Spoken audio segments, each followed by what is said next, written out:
नमस्कार, आपण पाहताय कोकणचं नंबर 1 महा चॅनल कोकण सात लाईव्ह बातमीपत्रात आपलं स्वागत। सुरुवात करूया हेडलाईन्सनं। सभागृहात निलेश राणे, भास्कर जाधव भिडले।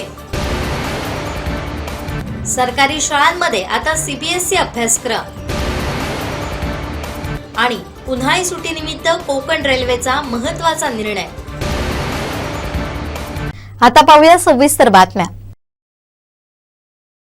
रत्नागिरी शहराला पाणी पुरवठा करणाऱ्या शिळी धरणात गेल्या वर्षीपेक्षा यावर्षी दुप्पट पाणीसाठा शिल्लक आहे, परंतु वाढता उष्मा आणि भविष्यात 15 जून पर्यंत शहरवासियांना पाणी टंचाईला तोंड द्यावं लागू नये यासाठी पाणी नियोजन करण्यात आलंय। एप्रिल महिन्यापासून पाणी कपातीला सुरुवात केली जाईल। 30 मार्चला गुढीपाडवा, 31ला ईद असल्याने एप्रिलपासून दर सोमवारी पाणी कपातीला सुरुवात केली जाणार आहे। पालिका प्रशासनानं याला दुजोरा दिलाय। शिळी धरणात पावसाळा सुरू होईपर्यंत पाणीसाठा पुरणारा असला तरी उन्हाळ्याचा तडाखा वाढल्यानं शिमगा संपल्यानंतरच म्हणजेच रंगपंचमीनंतर प्रत्येक सोमवारचा पाणी पुरवठा बंद ठेवण्याबाबत विचार सुरू झालाय। शिळी धरणाची पाणी साठवण क्षमता 3.666 दशलक्ष घनमीटर इतकी आहे। अल निनोच्या प्रभावामुळे पावसाळा सुद्धा लांबणीवर पडण्याची हवामान खात्यानं भीती व्यक्त केली आहे। त्या पार्श्वभूमीवर गेल्या वर्षी मार्च महिन्याच्या दुसऱ्या आठवड्यात 1.65 दशलक्ष घनमीटर पाणीसाठा असताना आठवड्यातून 2 दिवस पाणी पुरवठा बंद ठेवण्यात आला होता। त्यानंतर एप्रिल महिन्यापासून पावसाळा सुरू होईपर्यंत प्रत्येक सोमवारी रत्नागिरी शहराचा पाणी पुरवठा बंद ठेवण्यात आला होता। हा पाणी पुरवठा समाधानकारक पाऊस झाल्यानंतर 4 जुलैपासून नियमित करण्यात आला होता। शिळी धरणातील पाणीसाठ्याच्या पाहणीनुसार 2.051 दशलक्ष घनमीटर पाणी असल्याचं पाणी पातळीची मोजमाप करणाऱ्या पाटबंधारे विभागामार्फत सांगण्यात येत आहे। रत्नागिरी शहरात सुमारे 11,000 नळ जोडण्या आहेत। धरणातील सध्याचा पाणीसाठा पावसाळा नियमित होईपर्यंत पुरणार आहे, परंतु सध्या कडाक्याच्या उन्हामुळे धरणातील पाणीसाठ्याचं बाष्पीभवन मोठ्या प्रमाणात होतं, त्यामुळे पाणीसाठा कमी होण्याची शक्यता असते। पालिकेच्या पाणी विभागानं पाणी पुरवठा व्यवस्था, प्रतिबंधात्मक देखभाल आणि दुरुस्तीकरिता बाष्पीभवनाचा धोका ओळखून पाण्याचं नियोजन सुरू केलंय।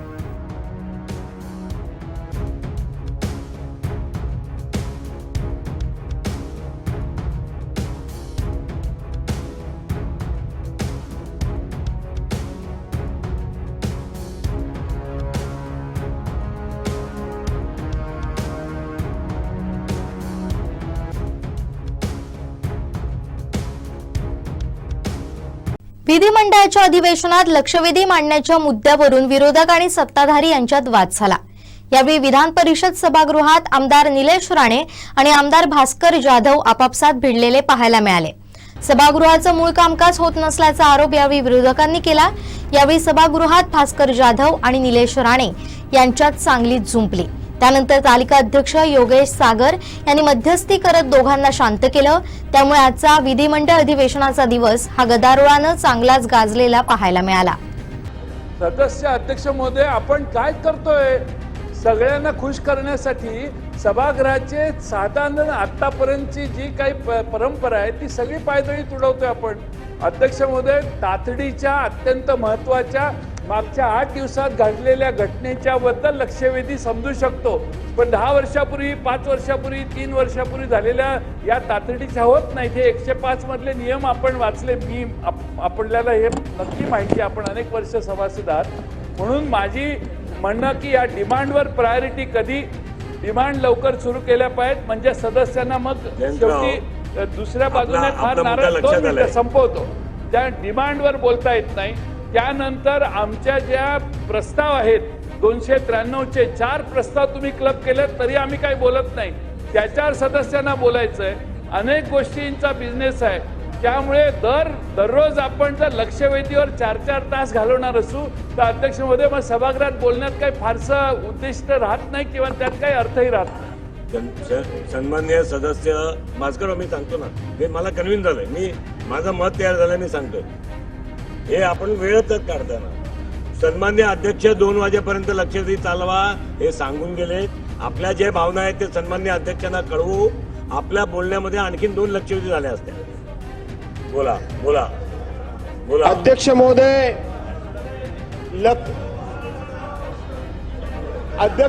लक्षवेधी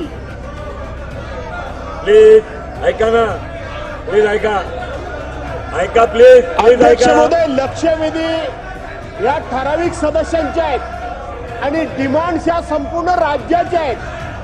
भास्करराव डिमांड्स लक्षात या आलंय संपूर्ण राज्याच्या आहेत अध्यक्ष महोदय. प्लीज प्लीज बसा बसा खाली बसा ओ खाली बसा आणि डिमांड्स या संपूर्ण होय मामा, राज्याच्या खाली आहेत बसा, अध्यक्ष please. महोदय. 5:30 वाजता गिलोटीन आहे, 5:30 वाजता गिलोटीन आहे आणि म्हणून डिमांड्स या भास्करराव. संपूर्ण राज्याचा आहे. लक्षवेधी या लिमिटेड आहेत आणि म्हणून अध्यक्ष महोदय या भास्करराव, आपण ठिकाणी conclude आम्ही करू. सदस्यांच्या विरोधात नाही, परंतु मेन कामकाजाला आपण वेळ देत चला, नाही. आपण भास्करराव. त्या ठिकाणी पहिल्या मंगळवारचा प्रस्ताव अजून पुरा झाला नाही.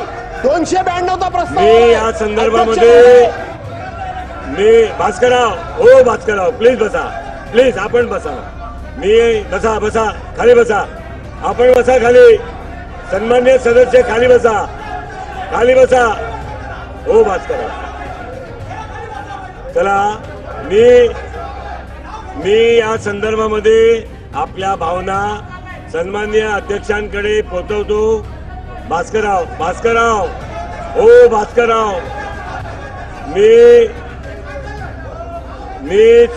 आपल्या नाही जयंतराव मी आपल्याला थांबवत होतो.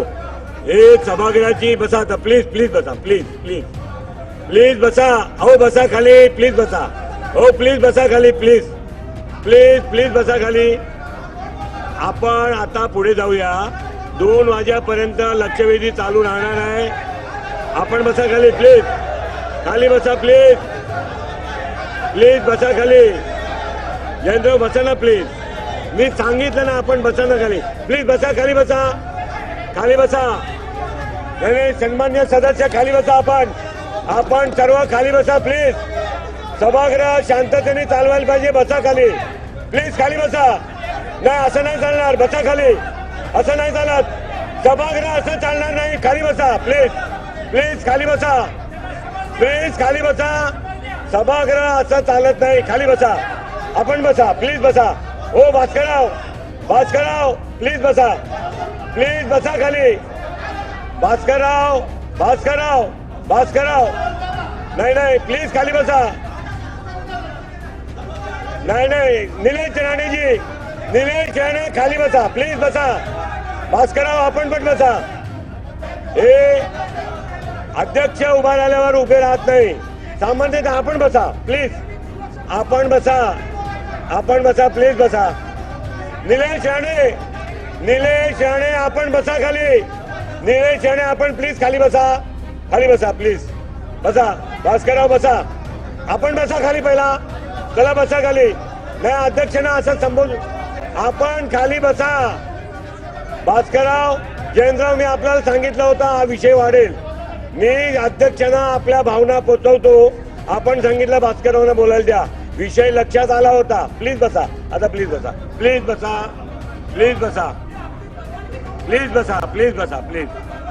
प्लीज आता संपलं ना भास्करराव. आपण बसा ना खाली. हे बघा भास्करराव नाही तुम्ही बसा खाली प्लीज बसा. भास्करराव आपण बसा ना खाली. अहो ही लढाई आपण बसा. भास्करराव हे योग्य नाही. मी आपण दोघांना नेम करणार. मी आपल्या दोघांना नेम करणार.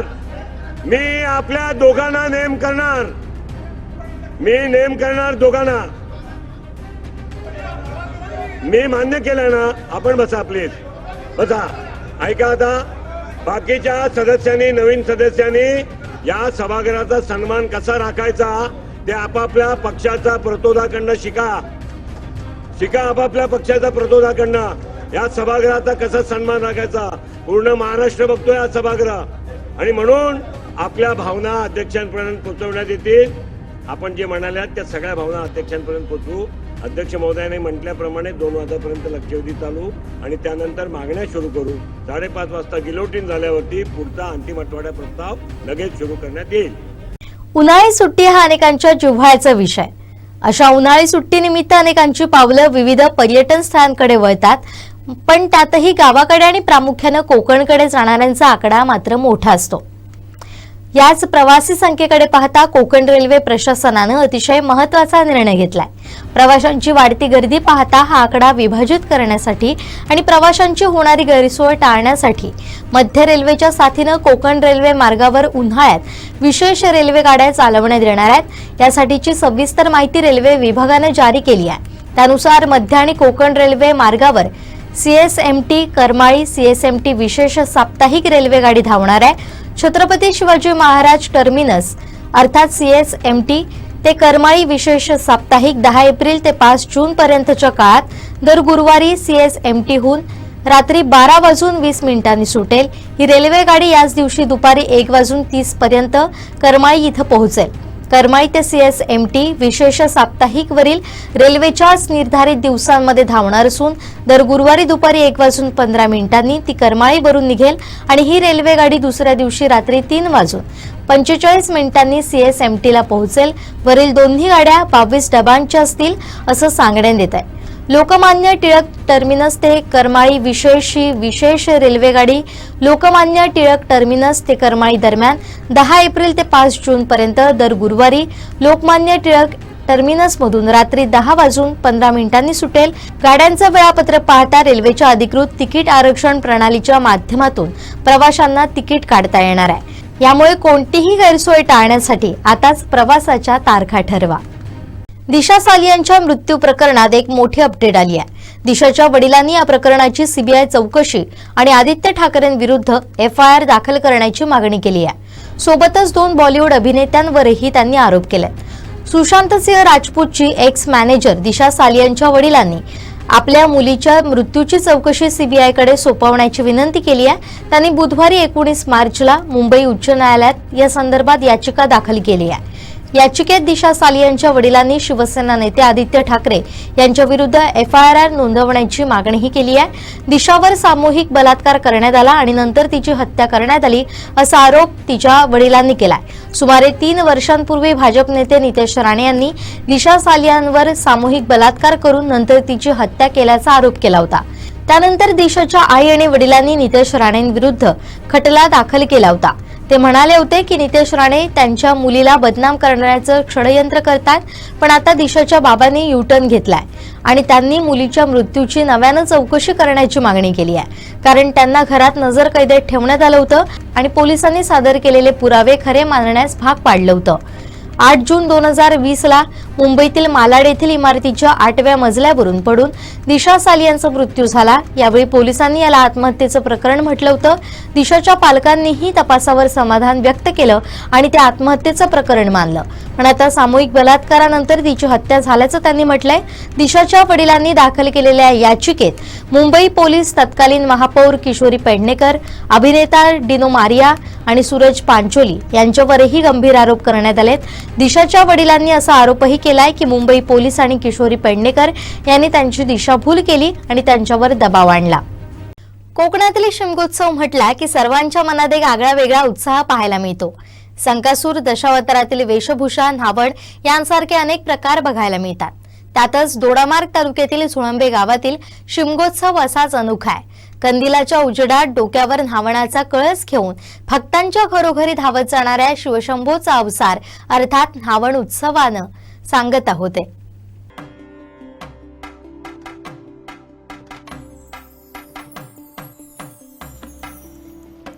होळीच्या दिवशी म्हणजे सकाळी सोळंबे गावात सर्व गावकरी मंडळी मिळून प्रथमतः श्रीदेवी माऊली मंदिराकडे होळी घालतात. होळी घातल्यानंतर रात्रीच्या वेळेस होळीला नैवेद्य दाखवला जातो. होळी पौर्णिमेपासून दररोज रात्री मांडावरून रोंबाट चव्हाट्यावर नेलं जातं. 7व्या दिवशी गावाबाहेरच्या वाड्यांचे रोंबाट राधा खेळते. 8व्या दिवशी सकाळी सोळंबे गावठणामध्ये राधा कृष्ण यांचा खेळ सकाळपासून सुरू होतो. त्यानंतर सायंकाळी रोंबाट सुरू होतं. यावेळी चव्हाट्यावर खेळ निसवले जातात. मर्यादेमार्फत देवाला सांगणं दिलं जातं. होळीकडे जती म्हटल्यानंतर देव खेळांचे औक्षण केलं जातं. प्रत्येक जण होळीची भेट घेऊन चव्हाट्यावरून देवांच्या खेळांसोबत रोंबाट गावठणामध्ये जाण्यासाठी निघते. सनईच्या मंजूळ स्वरात आणि ढोल ताशांच्या तालावर फेर धरून नाचत रोंबाट जेव्हा गावातून कुळघराकडे जाते तेव्हाचा सोहळा पाहण्यासाठी हजारो भक्त रस्त्याच्या दुतर्फा गर्दी करून आनंद लुटतात. प्रथम कुळघराकडे आणि नंतर इतर मानकऱ्यांकडे रोंबाट केल्यावर प्रत्येक घरी खेळ्यांची पूजा केली जाते। यावेळी घुमटाच्या आणि झांजीच्या तालात जती म्हटल्या जातात, नवस बोलले जातात, तसंच ते पूर्ण केले जातात। रात्री उशिरापर्यंत हे रोंबाट संपूर्ण गावठणामध्ये फिरून माणावर येते। नंतर पहाटे रोंबाट चव्हाट्यावर जाते। त्यानंतर पूर्वापार चालत आलेल्या रीतिरिवाजांप्रमाणे रणबाला कार्यक्रम चालू होतो। यामध्ये गणपती, रिद्धी-सिद्धी, भट, वाघ अशांचा समावेश असतो। पहाटे पालखीसह देवाचे रोंबाट होते। 9व्या दिवशी पहाटे गावात चोर सोडले जातात। ते घरोघरी गेल्यावर सुवासिनी त्यांना तेल लावतात, त्यांना पोळी कोंबडा देतात। यावेळी चोरांच्या डोक्यावरील तेल आपल्याला लावण्यासाठी झुंबड होते। धावण्याचा मुख्य कार्यक्रम 9व्या दिवशी दुपारपासून सुरू होतो। दुपारी होळीवर धूळ मारून सर्व गावकरी संपूर्ण गावात धूळ मारतात। त्यानंतर गावातील प्रत्येक घर, अंगण, रस्ता साफसफाई करून शेणानं अंगण सारवतात। आकर्षक रांगोळी आणि सर्वत्र विद्युत रोषणाई करून देवाच्या आगमनाची तयारी केली जाते। सर्वप्रथम धावणाचा कळस चव्हाट्यावरून वाजत गाजत श्रीदेवी माऊली मंदिराकडे नेला जातो। इथं पूजा केली जाते। 12-5सह सर्व विशिष्ट प्रकारचे वस्त्र परिधान करतात। त्यानंतर देव डोक्यावर धावणाचा कळस घेऊन हात न धरता 12-5सह धावत निघतो। तो क्षण अद्भुत आणि आनंद देणारा असतो। हजारो भाविक हा अद्भुत सोहळा पाहण्यासाठी रस्त्याच्या दुतर्फा गर्दी करतात। याच वेळी चव्हाटा मंदिराकडे घोड्यांचा खेळ सुरू होतो। ते आपल्या देवाची वाट पाहत असतात। सर्वात प्रथम देव चव्हाट्यावर येतो। होळीला न्हावण घातल्यानंतर 12-5सह प्रमुख मानकरी न्हावण घेतात आणि त्यानंतर देव कुळघर आणि प्रमुख मानकऱ्यांच्या घरी जाऊन न्हावण देतो। त्यावेळी घरचा प्रमुख पूजा करतो। सुवासिनी पंचारती ओवाळते। संपूर्ण गावठण करून रात्री 12च्या सुमारास देव चव्हाट्यावर येतो। भाविक चव्हाट्यावर तुडुंब गर्दी करत आपल्या देवाची आतुरतेनं वाट पाहत असतात। यावेळी घोड्यांचा खेळ सुरू असतो। बत्तीच्या उजेडातून कळसाला हात न धरता देव 12-5सह चव्हाटा मंदिराकडे येतो आणि काही वेळ घेतो। तो क्षण विलोभनीय आणि डोळ्यांचं पारणं फेडणाराच असतो। त्यानंतर चव्हाटा मंदिरात आल्यावर देवाचं नाव घ्यायला आणि महादर्शनी आणि भक्त देवाला नारळ अर्पण करून न्हावण घेतात। अशा तऱ्हेनं या अद्भुत सोहळ्याची सांगता होते।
मंत्री नितेश राणे हे समाजात तेढ निर्माण करतायत। सुरुवातीला मराठ्यांचे नेते समजणारे राणे आता पेशव्यांचे नेते बनले।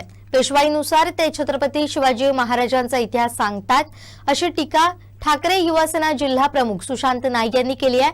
तसेच मंत्री राणेंचा राजीनामा घेण्यात यावा अशी मागणी देखील त्यांनी केली आहे। काय म्हणाले सुशांत नाईक, पाहूया। तर म्हणजे तुम्ही बघताय गेले काही महिने जेव्हापासून नितेश राणे मंत्री झालेले आहेत आणि त्याचा ते गैरवापर करत आहे आणि दंगलखोर वक्तव्य करण्यात ते एक नंबर माहीर आहेत। त्याच्यामुळे ह्या अशा दंगलखोर वक्तव्य करणारा मंत्री खरं म्हणजे या सरकारमध्ये नको असावा अशी सगळ्यांची भावना झालेली आहे आणि त्यांचे सगळेजण राजीनामा मागत आहेत आणि आम्ही ह्याच्यापुढे जर अशी वक्तव्य केली तर खरोखरच रस्त्यावर उतरून राजीनामा मागावा लागेल।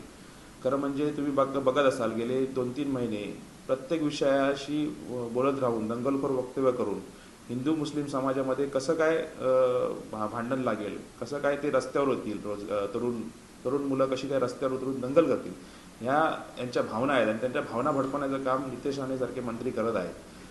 खरं म्हणजे त्यांना तुम्हाला माहिती आहे की 2014 सालच्या आधी ज्यावेळी राणे कुटुंब ह्या पालकमंत्री म्हणून नारायण राणे होते त्यावेळी हा जिल्हा असंवेदनशील जिल्हा म्हणून सगळ्या महाराष्ट्रामध्ये बघितलेला होता.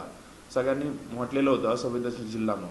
तसंच आजही ही तीच परिस्थिती आहे. 2014 नंतर जेव्हा राणे कुटुंब या पदावरनं उतरलं त्यावेळी हा जिल्हा खूप शांततामय झाला होता आणि आज परत एकदा राणे कुटुंबांचं वर्चस्व आल्यानंतर हा जिल्हा असंवेदनशीलकडे जातो आहे. खरं म्हणजे मनाई आदेश किती वेळा या जिल्ह्यामध्ये लागतो आहे या दंगलखोर वक्तव्यामुळे हे बघण्यासारखी गोष्ट आहे. आणि अशा तरुणांच्या हातात आज तरुणांना खरं म्हणजे इथल्या तरुणांना रोजगार देण्याचा प्रश्न आहे. इथल्या तरुणांची जी ठेकेदारीची बिलं आहेत, जे बेरोजगार तरुण फिरतायत त्यांच्या हातात काम देण्याऐवजी रोजगार देण्याऐवजी त्यांच्या हातात दगड देण्याचं काम असले मंत्री करणार असतील तर त्यांचा राजीनामा मागण्याची गरजच आहे खरं म्हणजे. आणि तुम्ही बघत असाल की काही वर्षापूर्वी नितेश आणि मराठ्यांचे लीडर म्हणून जागोजागी फिरायचे आणि मराठ्यांचा लीड म्हणून आरक्षण मागायचे. आता ते आरक्षणातला पण बोलत नाही आहेत. खरं म्हणजे मत्स्याजोग जे संतोष देशमुख यांची जेव्हा हत्या झाली, निर्घुणपणे हत्या झाली आणि क्रूरपणे हत्या झाली, त्या क्रूर हत्येवरती एकही चकार न शब्द काढणारे नितेश राणे आज कशावरतीच बोलत नाहीत. म्हणजे त्या मराठा आरक्षणावर बोलत नाहीत किंवा संतोष देशमुखांची जी हत्या झाली त्याच्यावर सुद्धा ते बोललेले नाहीत. म्हणजे आता त्यांनी मराठ्यांचं नेतृत्व सोडून पेशवाईंचं नेतृत्व घेतलं आहे अशी ही भावना होती आणि पेशवाईंचे ते गुलाम झालेले आहेत आता. त्यामुळे ते सांगतील तसा इतिहास ते आता बोलत आहेत. आधीचा त्यांचा इतिहास वेगळा होता आणि आता ते इतिहास सांगतात तर वेगळा आहेत. असे जातीय तेढ निर्माण करणारा इतिहास ते सांगतायत. खरं म्हणजे शिवाजी महाराजांच्या काळात खरं म्हणजे स्वराज्य निर्माण झालं आणि स्वराज्यामध्ये सगळे जातीबंधू असतील, मुस्लिम पण असतील, ते एकजोगाने स्वराज्यासाठी लढलेले होते. आणि त्यामुळे अशा वक्तव्य करणाऱ्या आमदाराला खरोखरच ह्या सरकारमध्ये ठेवू नये अशी लोकांची भावना झालेली आहे. आणि याच्या पुढे जर नितेश राणेंनी अशीच वक्तव्य करत राहिले तर आम्ही रस्त्यावर उतरून यांचा राजीनामा मागू हे नक्की तुम्हाला सांगतो. सरकार कोकणवर दुजाभाव करतं असा आरोप करत आमदार सुनील शिंदे यांनी कोकणवरील अन्यायाचा पाडाच विधान परिषदेत मांडलाय. तरतूद पाहिलात त्यात इतर विभागामध्ये ज्या तरतूद आहेत त्या तरतुदीच्या नुसार आज पश्चिम महाराष्ट्र असेल, कोकण असेल यांच्यावर सुद्धा निश्चित अन्याय झालेला आहे. कोकणासारख्या विभागामध्ये आज बऱ्याच गोष्टीला स्कोप आहे. कोकणची शेती असेल, आंबा असेल, काजू असेल, परंतु त्यासाठी लागणारी दळणवळण यंत्रणा असेल, फार मोठा आपणही त्या दिवशी एक उल्लेख केला की फार मोठा आम्हाला या ठिकाणी समुद्र लाभलेला आहे. जलवाहतुकीला या ठिकाणी स्कोप आहे. आज आमच्याकडे अगदी रेल्वे मार्गाने जायचं म्हटलं तरी रेल्वे मार्गाने आम्ही सरळ गोव्यापर्यंत जातो, परंतु आम्हाला मधल्या भागात समजा चिपळूण किंवा त्या रत्नागिरी भागात उतरून गुहागर वगैरे किंवा गुहागरच्या बाजूने रत्नागिरीच्या बाजूने कोल्हापूर वगैरे या बाजूला जायला चांगला स्कोप आहे. परंतु कुठेही या सगळ्याचं कुठेतरी परीक्षण व्हावं, त्या दृष्टीने आपण आखणी करावी असं कुठेही शासनाला वाटत नाही. माझी आपल्या या अर्थसंकल्पाच्या माध्यमातून मागणी आहे की गुहागर मार्गे, रत्नागिरी मार्गे, कोल्हापूर मार्गे दक्षिणेकडे जाणारा अन्न रेल्वे मार्ग या ठिकाणी पर्यायी व्यवस्था म्हणून झाली पाहिजे, जेणेकरून तिकडच्या दळणवळणाला चान्स मिळेल. तसंच अगदी पुढे जाताना कणकवली असेल किंवा कणकवलीच्याही पुढे आम्ही कुडाळ वगैरे मार्गे गोव्याला जातो, परंतु देवगड वगैरे मार्गे आम्हाला अन्न दक्षिणेत जाता येईल. त्या ठिकाणच्याही रेल्वे मार्गासाठी परीक्षण व्हायला, तिथेही रेल्वे मार्ग व्हायला पाहिजे. आम्ही जर कोकणावर अन्याय म्हणतो तो हा अन्याय आहे. आम्हाला तुम्ही चांगले रस्ते देत नाही. जो मुंबई गोवा मार्ग बनतोय तो अजून बनत नाही.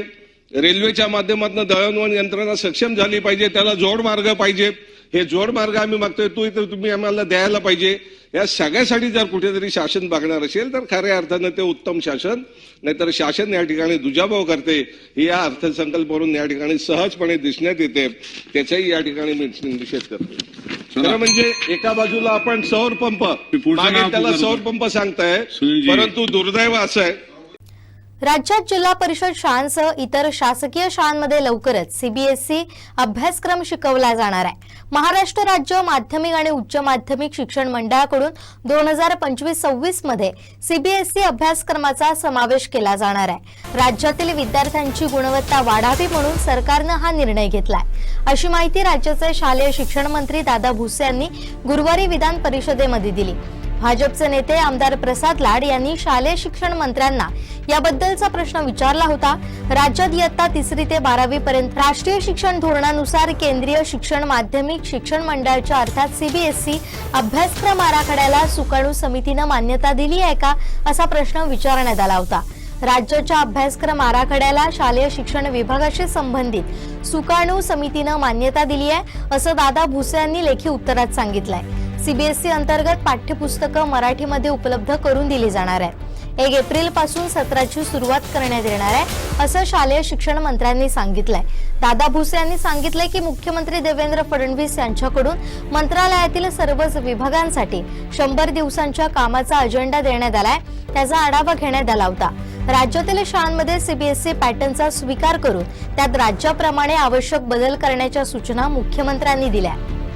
पिकुळे ग्रामस्थ हितवर्धक मंडळ मुंबई आणि दिभांदा नवभारत शिक्षण प्रसारक मंडळ मुंबई संचलित श्री शांतादुर्गा माध्यमिक विद्यालय पिकुळे तालुका दोडामार्ग जिल्हा सिंधुदुर्ग या शाळेचा सुवर्ण महोत्सव होतोय. या कार्यक्रमानिमित्त शनिवारी 22 आणि 23 मार्चला भरगच्च कार्यक्रम होणार आहेत. हे सांस्कृतिक कार्यक्रम आयोजित करण्यात आले. मान्यवरांच्या सन्मानासह सुप्रसिद्ध गायक अजित कडकडे यांचा खास कार्यक्रमही होणार आहे. पिकुळे ग्रामस्थ हितवर्धक मंडळ मुंबई ही संस्था मुंबईमध्ये पिकुळे गावातील चाकरमान्यांनी 1971 साली स्थापन केली. तिथं रितसर नोंदणीकृत जे काम करायचं होतं ते 1973 साली झालं. असंख्य परिश्रमातून कष्टाने शाळेसाठी त्यांनी परवानगी मिळवली. आर्थिक बळ नसल्यामुळे त्या परवानगीच्या माध्यमातून दिभांदा नवभारत शिक्षण प्रसारक मंडळाशी संपर्क करून 1975 साली पिकुळे गावामध्ये माध्यमिक शाळेच्या माध्यमातून ज्ञानदानाचं कार्य चालू करण्यात आलं.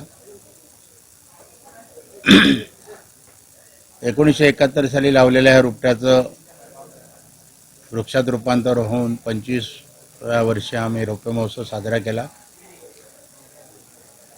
कर्मधर्म संयोगाने 50वा सुवर्ण महोत्सव साजरा करण्याचं भाग्यसुद्धा आम्हाला लागलं. गेली 2 वर्ष आम्ही ह्या कार्यक्रमासाठी अथक प्रयत्न करतो. जे आमचे मंडळाचे सहकारी आहेत, सदस्य आहेत. आम्ही जाहीर आवाहन केलं शिक्षणप्रेमी दानशूर व्यक्तींना की 50वा वर्ष आहे, रोप महोत्सव आहे आणि सुवर्ण महोत्सवासाठी आम्हाला आर्थिक पाठबळाची खूप गरज आहे. त्याच्यामध्ये एक विशेष महत्त्वाचं स्थान असं होतं की आम्ही दानशूर किंवा दातृत्व ज्यांच्या नसानसात भिनलेलं आहे अशा लोकांना आम्ही ऋणी आहोत ज्यांनी सहकार्य केले मोलाचं असं एक आव्हान केलं. आमच्याच माजी विद्यार्थ्यापैकी किंवा ज्यांना शिक्षण क्षेत्रामध्ये खरोखरच काहीतरी दानधर्म मागण्याची आवड आहे अशा लोकांनी सुरुवात करून आम्हाला जे पाठबळ दिलं त्या पाठबळाच्या माध्यमातून आम्ही एक प्रयोगशाळेचा रूम एक दुरुस्त केल्यानंतर तो रूम कसा दिसेल आता एक सॅम्पल, जसं मुंबईमध्ये सॅम्पल फ्लॅट विकले जातात तसे आम्ही आमच्या शाळेच्या ह्या वर्गखोलीचं दुरुस्तीकरण केलं आणि पूर्णपणे तयारी झालेली आहे. पहिल्या दिवशी ग्रंथदिंडीने हा कार्यक्रमाला शुभारंभ होणार आहे. आमच्या गावच्या परंपरेप्रमाणे इथून मुलं आमच्या सातेरी देवळाच्या तिथे पोहोचतील. तिथे सातेरी देऊळ, केळबाई देऊळ, वेताळ मारुती पंचायतन असं पंचायतनाचं ते स्थान असल्यामुळे तिथे आशीर्वाद घेऊन आम्ही ग्रंथदिंडी सुरू करून आणि मग ती शाळेमध्ये येईल. त्या ग्रंथदिंडीमध्ये शालेय विद्यार्थ्यांचं लेझिम पथक सहभागी आहे. अनेक वेशभूषामध्ये शालेय विद्यार्थी सहभागी आहेत. त्याचबरोबर सातू जाधव याच्या संचाचं आम्ही ढोल ताशाचं पण हे ठेवलेलं आहे जेणेकरून ग्रंथदिंडीच्या माध्यमातून शैक्षणिक कार्य असल्यामुळे ज्ञानेश्वर माऊलींचे आशीर्वाद घेणे खूप गरजेचं आहे आणि त्यांना एक मानवंदना देण्यासाठी हा कार्यक्रम आम्ही करतो. पहिल्या दिवशी विविध कार्यक्रमानंतर जसं ग्रंथदिंडीनंतर सत्यनारायणाची महापूजा होईल. सत्यनारायणाच्या महापूजेनंतर आरती आणि 1 ते 3 या वेळेमध्ये आम्ही महाप्रसाद ठेवलेला आहे भाविकांसाठी. त्याच्यानंतर गावातील विविध भजनी मंडळांची सुश्राव्य भजनं होती. 4:30 ते 6:30 असा एक आम्ही तास दिलेला आहे. आमचा सहकारी विजयानंद नाईक शेळपीवाड येथे त्यांनी अजित कडकडेंचे गुरुबंधू पेडणेकर म्हणून आहेत, त्यांच्याकडनं शास्त्रीय गायनाचे धडे गिरवलेले आहेत आणि तो एक सुश्राव्य भजन सादर करणार आहे. आणि त्यानंतर असे हे कार्यक्रम चालू राहतील. शैक्षणिक कार्य असल्यामुळे आमचा तो खरोखरच आमचं भाग्य म्हणा. आम्हाला भोसले नॉलेज सिटीचे श्री अच्युतराव आमच्या गावामध्ये जास्तीत जास्त मिलिटरी, पोलीस, एक्साईज आणि गिरणी कामगार असा एक काम करण्याची प्रत्येकाची एक आवड निर्माण आता होत चाललेली आहे. परंतु प्रश्न असा झाला की त्यावेळेची जी लोक होती ती आमची अशिक्षित होती ठराविक, आणि त्यावेळेच्या लोकांना ही शाळा उभी करावी हे शैक्षणिक काम करावं असं मुंबई शहरातल्या प्रमुख लोकांना, आमच्या वडीलधारी लोकांना वाटलं आणि त्यांच्या सगळ्या सहकार्यातून ही मुहूर्तमेढ उभी केली. त्यावेळी आत्ताची परिस्थिती बघितली आणि त्यावेळीची परिस्थिती 50 वर्षाची वाटचाल आहे. त्यावेळीच्या लोकांना शैक्षणिक जी भावना ते स्वतः शिकले नव्हते, पण आता आपल्या गावातल्या मुली आहेत त्या 7वीपासून शिक्षणापासून वंचित होत आहेत. त्यांना कुठेतरी SSC झाल्या पाहिजे, ग्रॅज्युएट झाल्या पाहिजे, आणि मुली त्या आपल्या मागासले राहता कामा नये ह्या गोष्टीचा त्यांनी विचार करून तिकडे गावात आले. ह्या गावातल्या लोकांची बैठक घेतली आणि बैठक घेतल्यानंतर ज्या दानशूर लोकांनी आज जवळजवळ आमचा जवळ 7-7.5 एकर आहे ना भाऊ, 4 एकर आमचा हा परिसर आहे. ह्या परिसरात त्या लोकांनी दान संपूर्ण ही जमीन दान केलेली आहे आणि त्यातून हे संकुल उभं राहिलं. सुरुवातीच्या काळात परिस्थिती होती, सर्वसामान्य माणूस, आम्ही काम करणारे माणसं, गिरणी कामगार किंवा ह्या साध्या ह्याच्यातून गावात काम करणारे गंगाधर टोपलेसारखी मंडळी आमच्याकडे उभी राहिली. त्याने आम्हाला 3 रूमचं एक बांधकाम करून स्वतःच्या खर्चाने बांधून दिले. त्याच्यानंतर पिकुळे ग्रामस्थाचं होतं मंडळ. या लोकांनी, मुंबईच्या लोकांनी फार कडक कष्ट सहन केले. कारण मुंबई शहरात त्यावेळी परिस्थिती होती, गिरणी कामगार होते, पगार काय मोठे नव्हते. तशाही परिस्थितीमध्ये शिवाजी मंदिर असतील, नाटकं घेऊन त्या नाटकातून थोडाफार पैसा उभा करून ही पुढची इमारत 3 रूमची बांधली गेली. त्याच्यानंतर परिस्थिती अशी आहे की आम्हाला मुलं पुष्कळ होती. त्यावेळी आजूबाजू तळेखोल असो, मांगेली असो, शिरगे असो, झरेबांबर, काजूळवाडी या आजूबाजूच्या परिसरातून मोठ्या प्रमाणात मुलं येत होती. त्यामुळे मग आमची इमारत कमी पडायला लागली. त्यामुळे नंतर सुरेशभाई दळवी यांच्या माध्यमातून ही समोरची जी इमारत आहे ती त्याने बांधून दिली. परंतु ते एक आमचा करार होता पिकुळे ग्रामस्थ मंडळाने सुरेश दळवी की आमच्याकडे संस्थेकडे त्यावेळी पैसे नव्हते, कारण भाडं मिळते आणि त्याच्यातूनच खर्च करणं. वैभववाडी रेल्वे स्थानक अपुऱ्या सुविधांनी ग्रासलंय. या ठिकाणी आरक्षण खिडकी सुरू व्हावी, जलद गाडीला थांबा मिळावा ही रेल्वे बोर्डाकडे आमची मागणी आहे. ते एप्रिलपर्यंत पूर्ण न झाल्यास आंदोलन छेडणार असल्याचा इशारा रेल्वे प्रवासी संघटनेनं दिलाय. काय म्हणाले संघटनेचे पदाधिकारी, पाहूयात. कोकण रेल्वे प्रवासी संघटना वैभववाडी या संघटनेतर्फे आम्ही ह्या जे वैभववाडी तालुका किंवा वैभववाडीचे जे सगळं प्रवासी लोक आहेत ह्या सर्वांना जो काय त्रास होतो आहे, त्यांची जी काय प्रत्येक ठिकाणी माघार, प्रत्येक कुणाला तिकीट न मिळणं किंवा काय ह्या ज्या समस्या आहेत, अतिशय कठीण परिस्थिती आहे ह्या वैभववाडी तालुक्यातली. वैभववाडी तालुका हा जवळजवळ म्हणजे गगनबावड्यातली गावं, राजापूरमधली गावं, कणकवली तालुक्यातली गावं, ह्या सगळ्या गावं ह्या वैभववाडी तालुक्या म्हणजे प्रवासी जर येत असतील तर ते वैभववाडी रोड रेल्वे स्टेशनला.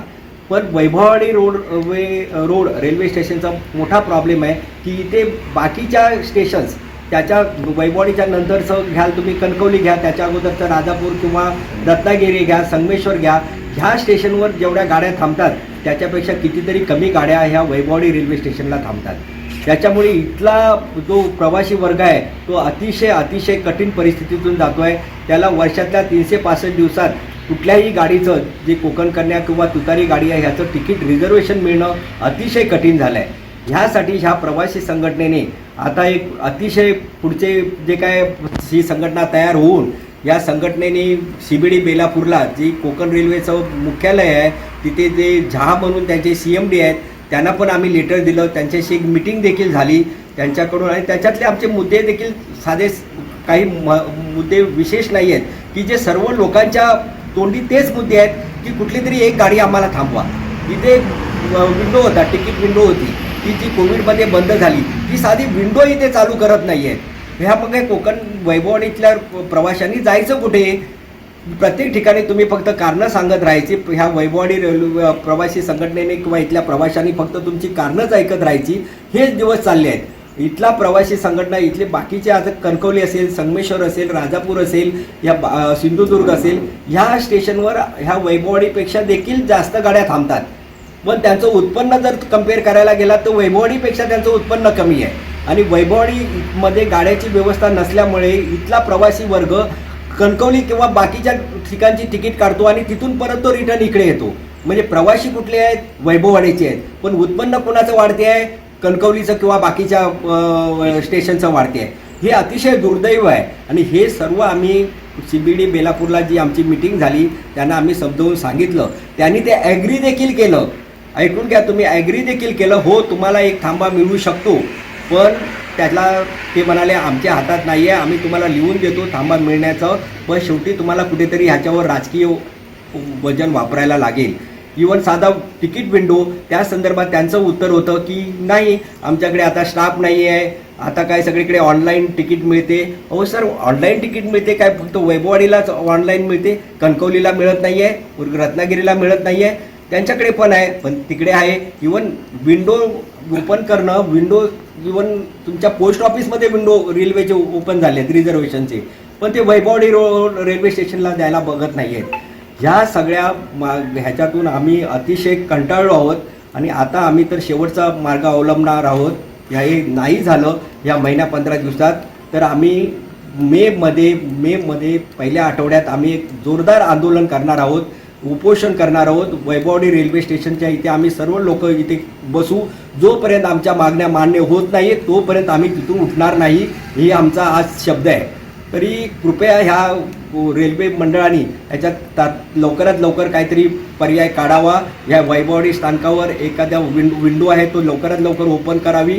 आणि एखाद्या गाडीला, आम्ही 4 गाड्यांची नावं दिली आहेत, त्याच्यात लेटर दिलं आहे, सगळं झालेलं आहे. त्या गाडीतल्या एक गाडी जरी आम्हाला थांबवली सध्या तरी आम्हाला ती भरपूर आहे. पण इथल्या प्रवाशांची जी अतिशय गैरसोय होते आहे, लोक अतिशय कठीण परिस्थितीतून जात आहेत. लोक वेगवेगळ्या स्टेशनच्या तिकीट काढून तिथे उतरत आहेत आणि उलटे येत आहेत. वैभववाडीचा माणूस कणकवलीला उतरेल आणि कणकवलीवरून दुसरी ट्रेन पकडून वैभववाडीला येणार.